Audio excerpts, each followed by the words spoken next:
Valero Energy just paid $1.1 billion to leave California forever. Not to upgrade equipment, not to expand operations. Pure exit costs to shut down their Benicia refinery and walk away.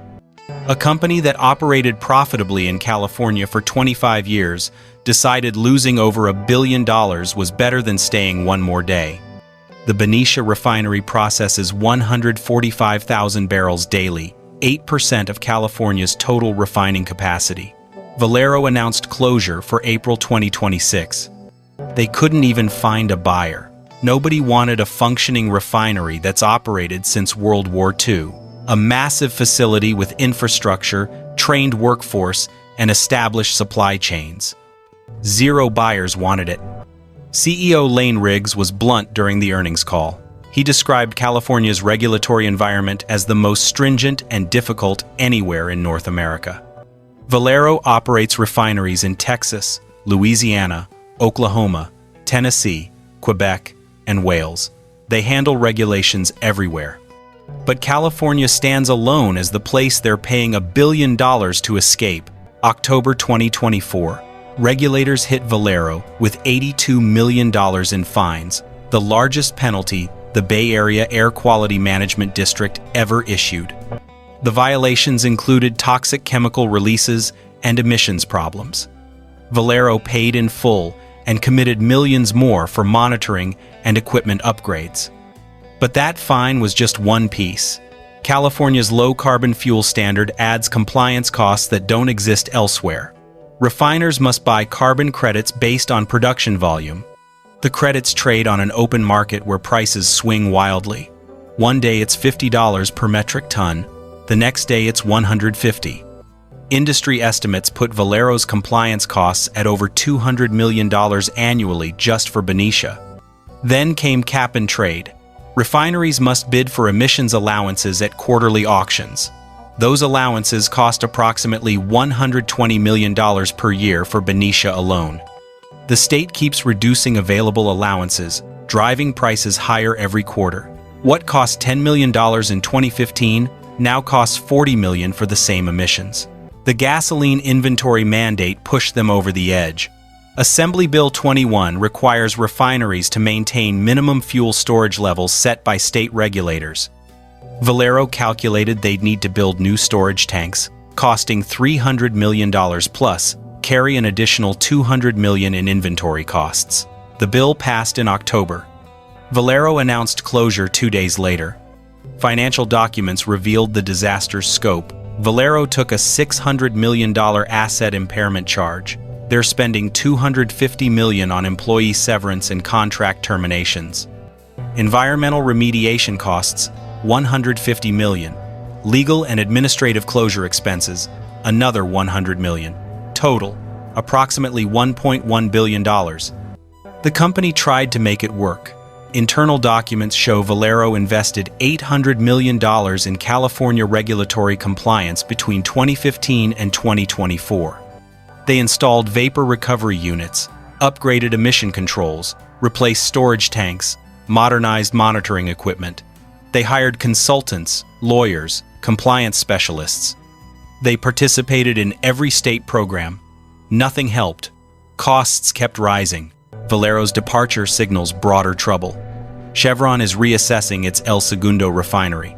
Marathon is evaluating strategic alternatives for Martinez. Every refinery operator watches Valero burn $1 billion to leave and wonders if they're next.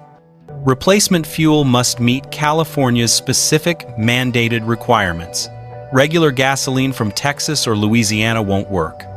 Only specialized facilities in South Korea, India, and Singapore can produce California's mandated blend. These refineries charge premium prices because they know California has no alternatives. Storage becomes a critical bottleneck.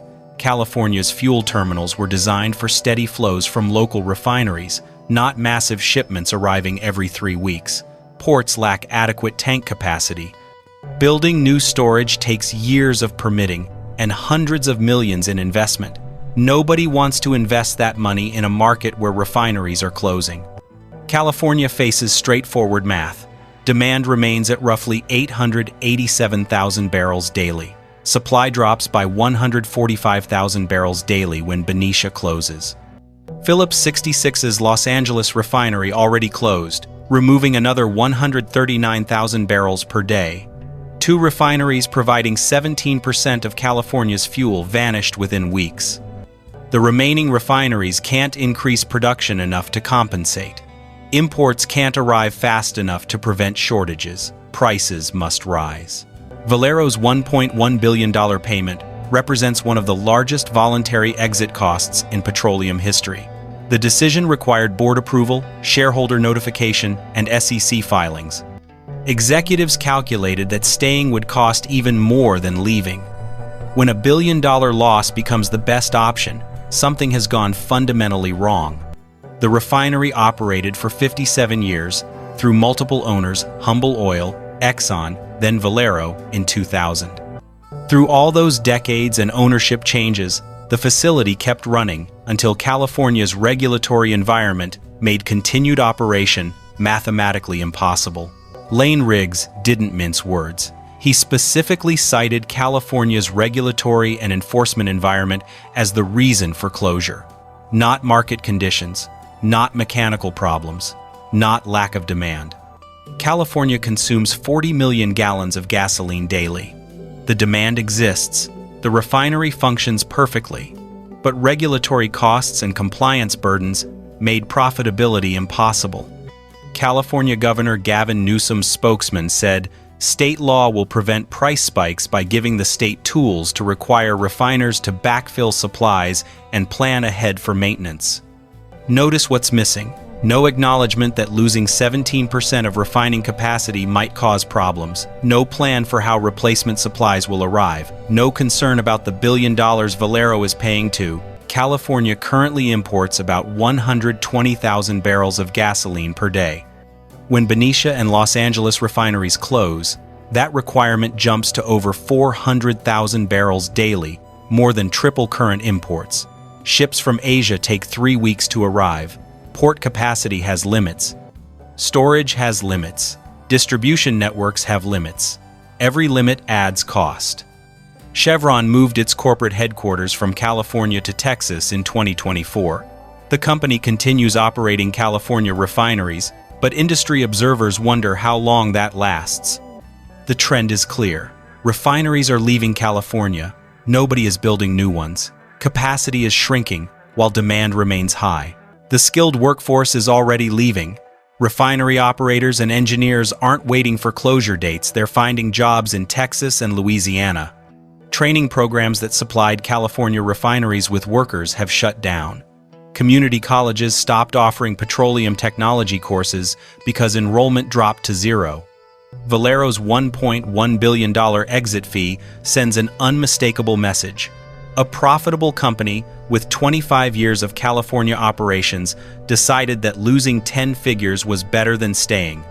They couldn't find a buyer at any price. They're paying employees to leave.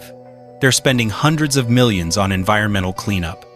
All of it cheaper than continuing to operate under California's regulatory regime. California gambled that environmental regulations would force refineries to clean up and continue operating. Valero called that bluff. They're leaving, and they're not alone. When the dust settles, California will have fewer refineries, higher prices, more imports, less energy security, and a $1.1 billion lesson about the real cost of regulation.